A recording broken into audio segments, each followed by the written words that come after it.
الله ربي والإسلام ديني ومحمدا رسول الله بسم الله الرحمن الرحيم. الحمد لله رب العالمين والصلاة والسلام على أشرف الأنبياء والمرسلين سيدنا مولانا محمد وعلى آله وصحبه أجمعين. رب اشرح لي صدري ويسر لي أمري واحلل عقدة من لساني يفقهوا قولي وسدد لساني واهدي قلبي بجاه النبي والصحب والآل دستوركم يا أهل الضرب ويا أهل الباطن ويا أهل النوبة ويا أهل النور. أما بعد، فقال المصنف حفظه الله تعالى ورعاه ونفعنا به بعلومه في الدنيا والأخرى. Halaman 5, sambungannya bulan tadi, halaman 5. Pembagian dosa. Dosa ada dua, besar dan kecil. Secara global dosa besar ada 17, di hati, di lidah, di perut, di tangan, di kaki, dan di seluruh badan. Bahkan ada yang mengatakan 400 dosa-dosa besar.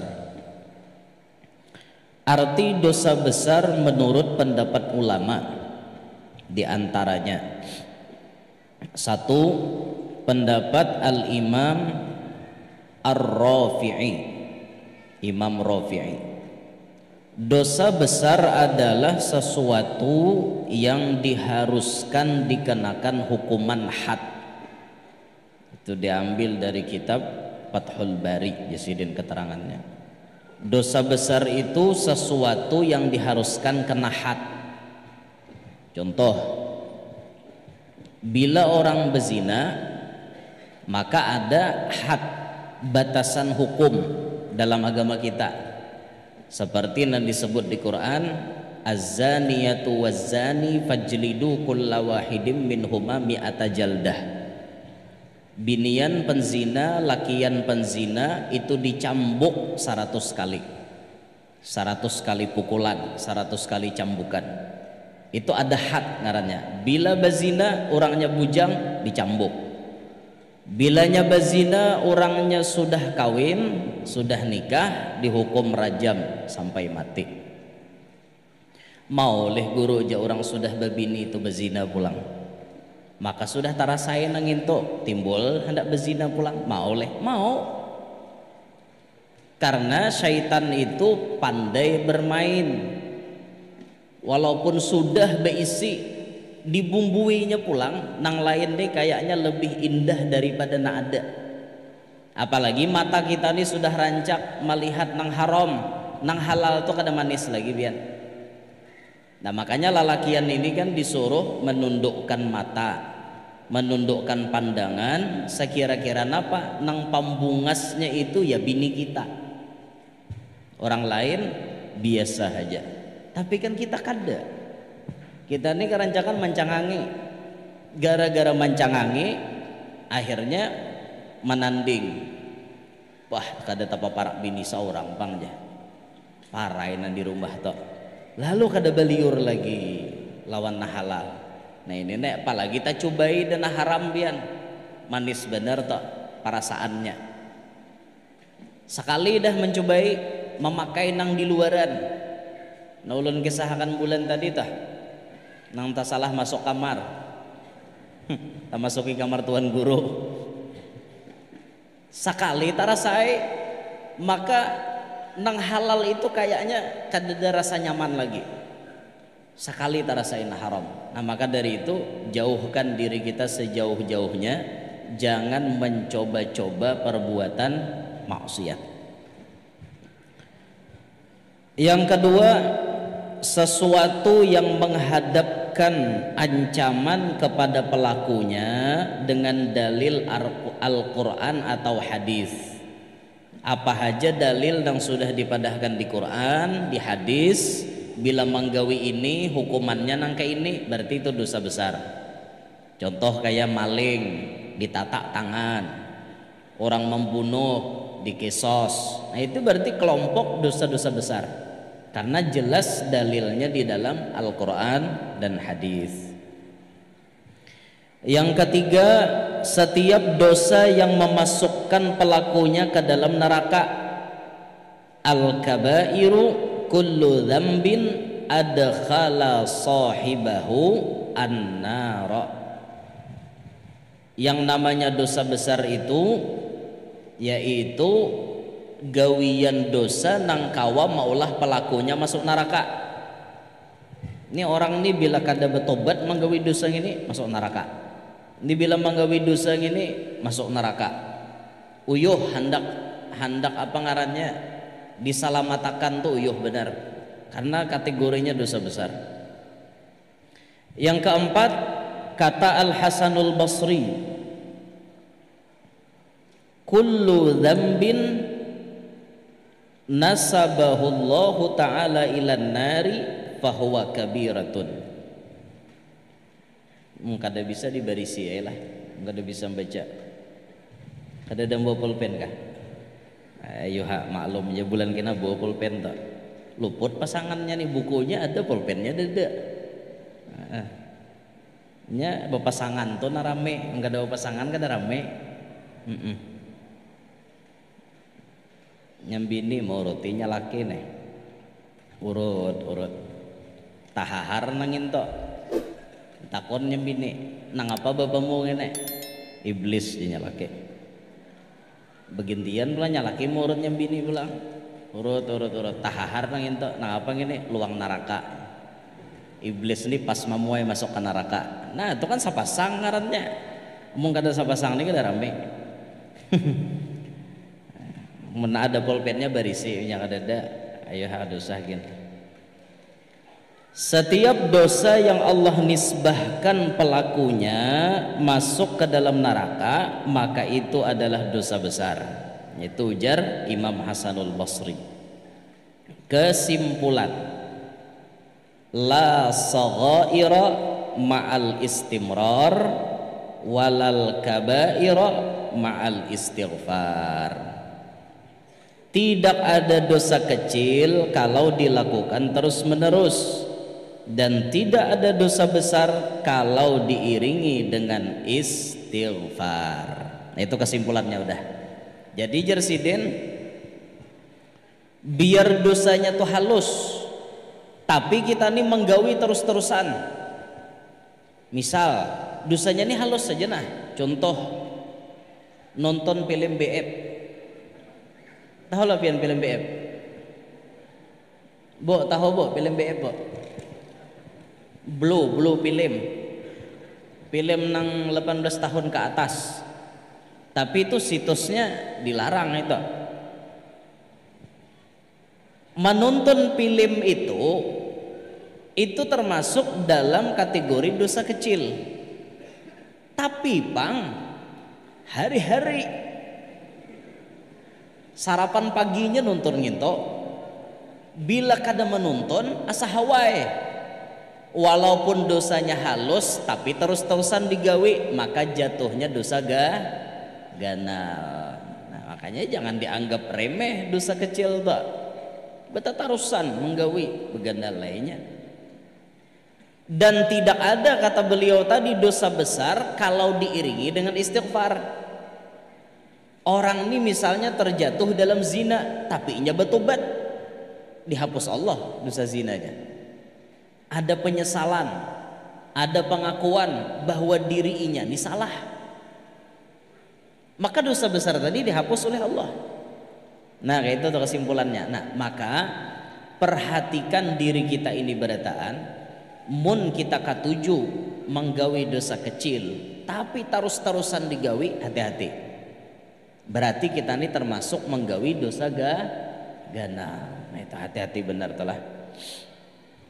Terus kita baca dulu. Dosa kecil bisa menjadi dosa besar dengan 6 sebab. Nah ini perhatikan bujur-bujur nih. Dosa nang halus bisa berubah jadi dosa ganal gara-gara 6. 1. katahuan orang, bamaksiatnya di hadapan orang, dosanya nih halus tapi nggawi hadapan orang. Kita contohkan nonton BF tadi, nonton film asalnya sorangan, halus saja, tapi ini kada sorangan, bebawaan kawannya. Ini lihatin nah, aku nonton film gini, rame kam. Ini nanan gayanya kayak dipulang nah, gaya Superman. Ini gaya menonton kayak itu, tapi di hadapan orang itu bukan kategori dosa halus lagi, tapi sudah masuk ke ranah dosa ganal. Hadapan orang bermaksiatnya, hadapan orang terang-terangan. Nah, hati-hati benar tuh lah.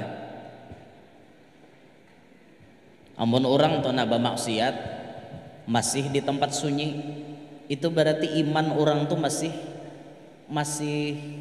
ada. Nang kada karuan ini bermaksiat tengah orang. Amun bazina orang tadi masih masuk ke tempat nang tersembunyi, ini orang masih ada kesadaran tahu di malu.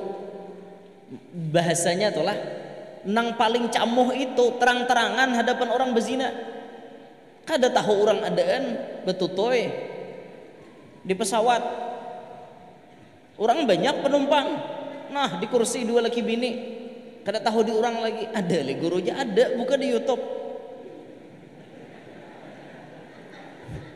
Bujuran ada sepasang lelaki wan bibini manggawi nangka itu dalam pesawat, orang rahatan dudukan di pesawat ranai nya begawi nang into. Han, berduaan duduk di kursi, berduaan menggawi nang into. Kada tahu disupan lalu-lalu ngarannya. Menang bahasa sembunyi itu kan masih ada kesadaran bahwa aku ini salah. Tapi kada menyuruh lah. Ini maksudnya amun ditanding orang nang bersembunyi lawan nang terang-terangan, jauh parah nang terang-terangan tadi. Terang-terangan benarnya. Dosa bezinanya sudah ganal, tambah terang-terangan pulang. Terang-terangan di hadapan orang. Yang kedua, mengekali, dalam kurung nyanyat mengerja, tuh nyanyat bejanya. Nyanyat. Walau tidak ketahuan orang. Orang kada tahu tapi nyanyat. Hari-hari menggawi nang into. Nah, maka jatuhnya termasuk dosa besar. Yang ketiga, menganggap kecil lalu memperbanyak. Boh kada apa-apa juga, kada apa-apa juga, dosanya halus juga, santai aja kita. Menganggap enteng, menganggap remeh, maka dosa kecil nang dianggap remeh itu jadi beganal. Dosa kecil nang dianggap enteng jadinya dosa ganal. Makanya jangan meentengkan dosa kecil. Yang keempat, orang yang jadi ikutan dalam kurung guru agama. Nah, ini beratnya jadi tuan guru nih. Tuan guru ini bagawi dosa halus tetap ganal jadinya. Kan Bapak. Jadi jangan jadi tuan guru lah. Kayak itulah. Kada juga mendasar Tuhan mentakdirkan jadi tuan guru, mau kada mau Nah, makanya orang-orang biasa menjaga dirinya terhadap perbuatan dosa itu sudah semaksimal mungkin, wajib ia jauhi perbuatan dosa. Nang jadi tuan guru lebih-lebih lagi biar menjaga diri supaya jangan terjerumus ke dalam dosa. Yang kelima, menceritakannya kepada orang lain. Dosa dikisahkan ke orang, begenal jadinya. Dosa dikisahkan ke orang ya Pak. Aku buhannya ikam kada kisah itu nah jablainya nang di warung tuh dapatku malam tadi.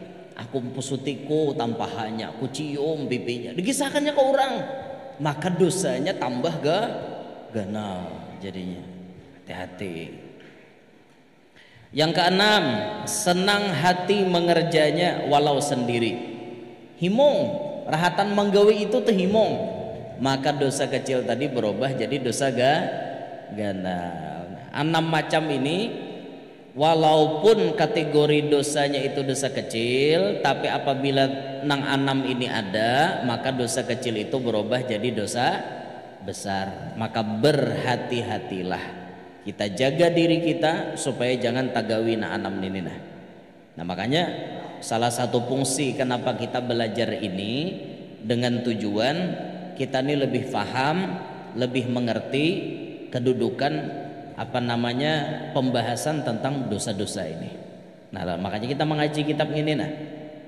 Kitabnya sudah disediakan karena bulan kita bawa pulang, pulpen dibawa, ada hal-hal yang penting tulis. Nya orang belajar itu tingkatannya kan berbeda-beda. Jar Rasulullah napa? Kun aliman. Jadilah ikam orang alim. Tapi kita hendak jadi orang alim uyuh. Kelas-kelas kita nih mana kawa hendak menyasah jadi orang alim. Ndak kawa. Kita nih aaliman aja. Aaliman tuh samaannya wawadayan, rurumahan, memuturan, incaan, kada bujuran. Satu disuruh Nabi kita jadi orang alim. Mun kada kawa bang, derajat nang kedua au muta'alliman. Jadi orang nang belajar. Belajar tuh ada syaratnya. Belajar mun kawa talaki langsung. Talaki itu berhadapan lawan guru. Talaki lebih barokah talaki. Membawa kitab, membawa pulpen, itu namanya muta'allim, belajar. Ada ya tingkatan yang ketiga tak bawah pada muta'allim, mustami'an au mustami'an, pendengar. Pendengar nih kitab kada pulpen kada nengeri bang. Ngarannya ilmu mendengar wara, pak ai bu ai, ilmu tuh lakas hilang. Nang kaya binatang piaraan, mun kada ditalii bisa buka. Itu ilmu tuh. Amunnya kita bakitab, asa kada ingat, buka tulisannya. Amunnya kita mendengar wara, ya mendinglah otak kita nih peingatan. Kita nih orangnya peingatan, busiaham banyak pikiran. Hendak bayar leding, bayar lampu, bayar wifi, bayar kredit, SPP anak, semesteran kuliahan anak, belum lagi kredit baju nah halat 2 hari datang. Apa kada mau? Lalu kada peingatan. Apalih jangan disampaikan guru malam anu tadi, ingat lagi. Karena ilmunya kada dicatat, cuma sekedar mendengar. Ada lagi nanti ke bawah pada mustami' au muhibban, pecinta. Orang ini mencintai. Kalau sudah ke bawah pada pecinta ini, maka disebut oleh Nabi wala takun khamisan. Jangan jadi nang kelima, fatahlik, celaka ikam. Alim kada, belajar kada, nengari kada hakun, mencintai kada mau, malah memusuhi, fatahlik, celaka. Nah, kita menghendaki di majelis ini nang hadir jadi muta'allimin, jadi orang-orang nang belajar. Kitabnya disediakan, sudah dibagiakan, tinggal pian perhatian lawan kadanya. Nah, terus dosa-dosa kecil akan dihapus bila satu, menjauhi dosa-dosa besar. Orang ini dihampirakan, diparakakan lawan dosa besar, tapi inya menjauh, kawa menghindari. Itu dosa-dosa kecil itu dihapusi Allah berkat inya menjauhi dosa besar. Nyata dosa besar tuh di hadapan mata, tapi kawa inya bertahan, kawa inya ma'arif. Nang kaya kisah ulun bulan tadi tuh, lalakian rajulun misik nang awaknya berbau minyak harum. Nyata bibini itu betilanjang di hadapan, tapi inya sabar kada hendak menggawi. Nyata di bawah bibinian gratisan lagi, kada bayar kada, tapi inya menahan dirinya. Ibarat si lalaki itu tadi ada memiliki dosa kecil, maka lalaki itu dosa-dosa kecilnya diampuni oleh Allah berkat inya lolos menghindari dosa besar. Nah itu dosa kecil itu dihapus secara otomatis. Yang kedua, sholat 5 waktu dan Jumat. Sholat 5 waktu dan Jumat. Sembahyang 5 waktu itu menghapus dosa kecil. Kita nih sudah sembahyang isya, antara isya lawan subuh ada tagawi dosa kecil, maka dosa kecil yang kita gawi antara isya lawan subuh akan diampuni oleh Allah ketika kita melaksanakan sembahyang subuh. Karena antara subuh ke duhur tagawi dosa kecil, gawi pian sembahyang duhur hilang dosa kecilnya.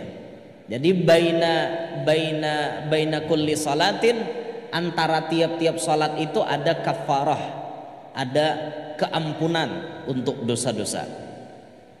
Nah, sama orang berhaji gitu juga, al hajju ilal haji wal umratu ilal umrati kafaratun lima bainahunna idzajtunibatil kabair atau kama qala sallallahu alaihi wasallam.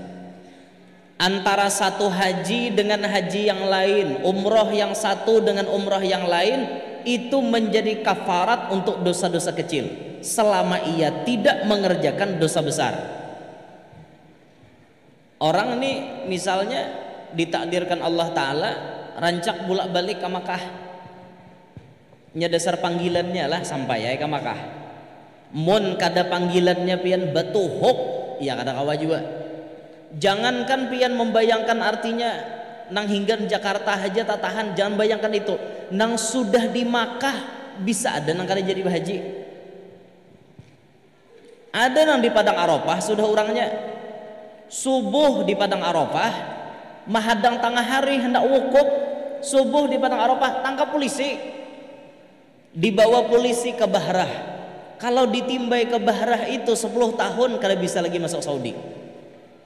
Padahal di Arafah mahadang berapa jam lagi orang wukuf parak dah haji, tapi ngarannya inya ditakdirkan kada sampai saruannya belum sampai kada kau berhaji, ada aja jalannya tangkap polisi ditimbai orang ke Bahrah. Ada yang sampai Makkah sudah ditangkap polisi, bulikakan orang ke Indonesia. Ada juga yang sampai Jeddah, sudah masuk di Jeddah, dicek orang, ternyata beliau ini tahun tadi naik haji pakai visa ziarah. Habis itu inya tahun ini tulak di reguler karena memang gilirannya kayak itu. Nah, kada bisa jebuhan bandara, dibulikakannya, dideportasi ke Indonesia.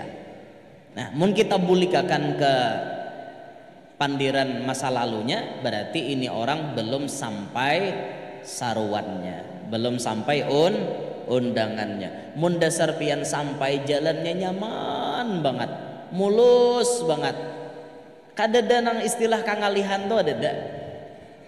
Kayak apapun jalannya, entah orang itu datang ke Makkah bebis, berkendaraan, berjalan batis, disampaikan oleh Allah Ta'ala sampai prosesi akhir ibadahnya dimudahkan karena memang dapat undangan. Itu wadah kami di Kalua ada di bujuran gini nah, lain Indosiar lah bujuran. Sidin ini berdagang sayur di pasar Kalua. Kahujungan berdagang sayur tuh kira-kira berapa ya? Ayo, berapa orang kahujungan berdagang sayur? 1.000, 2.000 kahujungannya, 1.000, 2.000 aja. Jadi ada kekawanan memandiri. Kayak apa leh kita nijar? Ada juakah cirinya tajajak Makkah?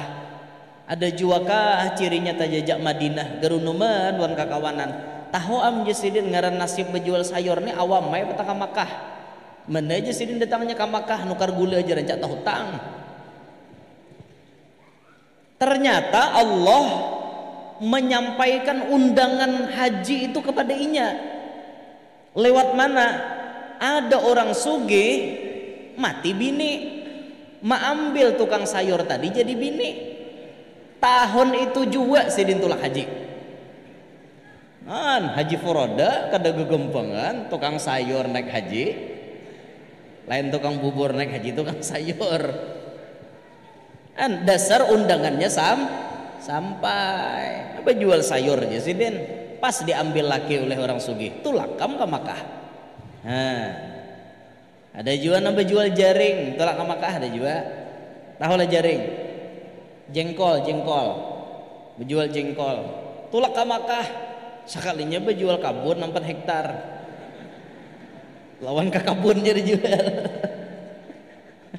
Dasar sampai saruannya biana nyaman jalannya ke sana. Nah, mudahan nang istiqomah hadir di majelis ini kada meninggal dunia kecuali sudah berhaji dan umrah. Antara haji dengan haji yang lain itu jadi kafarat dosa-dosa kecil.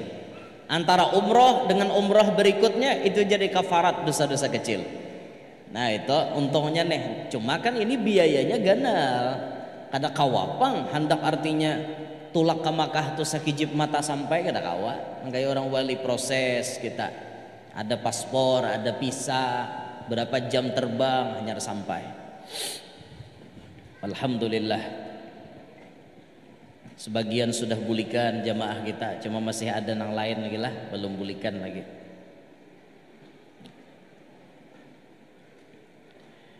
Nah jadi antara sembahyang 5 waktu, sholat 5 waktu dan Jumat ini menjadi salah satu penghapus dosa-dosa kecil. Kita berjumat, dosa-dosa kecil kita dihapus oleh Allah. Yang ketiga, berpuasa bulan Ramadan. Puasa Ramadan itu menghapus dosa-dosa kecil. Karena ada hadis Nabi itu populer benar, man shoma Ramadana imanan wahtisaban ghufira lahu ma taqaddama min dambih. Siapa nang puasa Ramadan karena iman dan ikhlas karena Allah, maka diampuni dosa-dosanya nang terdahulu. Makanya keluar pada Ramadan tuh kita nang kayak anak-anaknya lahir. Keluar daripada Ramadan karena dosa-dosa kita ini dihapus oleh Allah berkat puasa Ramadan. Maka nang bujur-bujur berjuang di Ramadan, wajar inya malam hari raya itu berhimat mengumandangkan kalimat takbir, Allahu Akbar, Allahu Akbar, Allahu Akbar, la ilaha illallah, Allahu Akbar, Allahu Akbar, walillahil hamd. Inya menang berperang melawan hawa nafsunya, dosa-dosanya diampuni Allah, inya menang. Nah ini puasa Ramadan kada, tarawih kada, baca Quran kada, siang puus-puus berukuk, kada tahu urusan, sudah malam hari raya apa iyanya. Berjuang kada umpat, ketika menang teriaknya paling keras. Wah ini orang kada tahu dibasa. Puasa Ramadan. Sama tarawih itu juga lah. Man qoma ramadhana imanan wahtisaban ghufira lahu ma taqaddama min dambih. Siapa yang melaksanakan qiyamul lail bulan Ramadan, dosa-dosa kecilnya diampuni oleh Allah.